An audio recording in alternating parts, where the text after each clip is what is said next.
Dennis Woods, the headmaster of Kingsway Classical Academy. We're the world's first online classical Christian school for grades 7 through 12. And we only charge $500 annual tuition per student. And what I'd like to do for you for about 3 minutes here is share a brief book report. Now, I'm not trying to sell this book, but this particular book was instrumental, at least in part, in the formation of Kingsway Classical Academy back in 2001. And it's the reason why I'd like to share with you, or to invite you, to participate with us in this unique educational approach. Now, the book is called Market Education. It's subtitled The Unknown History by Andrew J. Coulson. And the theme of the book is very simple. Coulson traces the history of education all the way back to ancient Greece and Rome, and concludes that whenever government gets involved with education, real education is strangled and eventually destroyed. Now, he starts out with a comparison of education in the city-state of Sparta, the system of military education that existed in Sparta, contrasting that with the free system of schools that existed right next door in the city-state of Athens. And you're probably aware of how parents and families in Athens were free to choose the school of their choice for their children. Whether it's the school of Socrates, the school of Aristotle, the school of Plato, you name it, those are just a few of the choices that they had. And because of this freedom of educational choice, there was a great flowering of culture.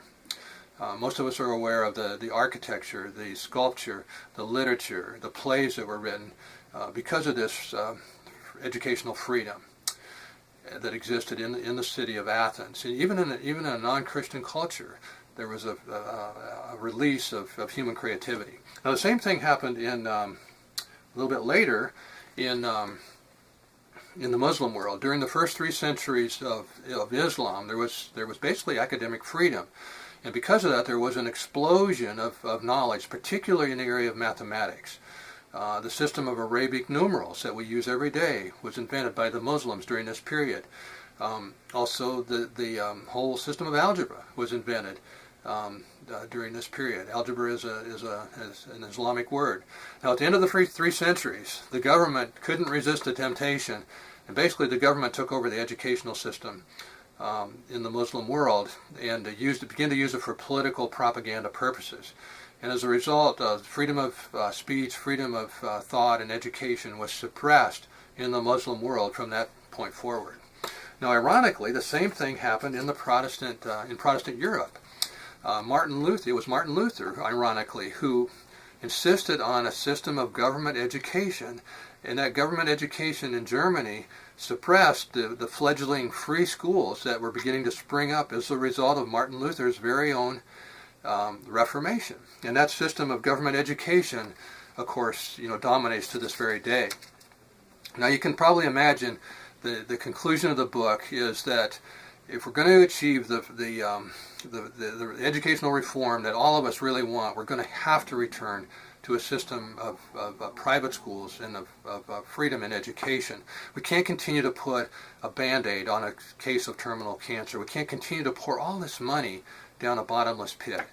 We know that socialism doesn't work, no matter where it's been tried, and so we have to ask the question, why would we expect socialism to work in education? It just doesn't make sense. Now, the question always arises, what about the poor? What about the poor families? How will they be provided for? And in this concluding chapter, he does suggest several very practical ways that this can be done. Now, the book was written, however, just prior to the internet explosion, right around the turn of the century, turn of the millennium. And so he doesn't really get into the internet that much.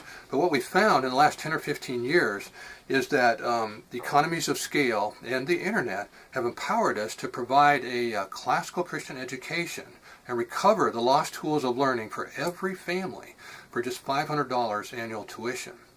Now, we do need some private input. We do need some private donations because of inflation, in order to keep that tuition at a constant level. It's very important to do that. And that's why we're inviting you to please take a look at our campaign in a bit more detail and consider the incentives, some of the exciting and valuable incentives that we've provided as a thank you.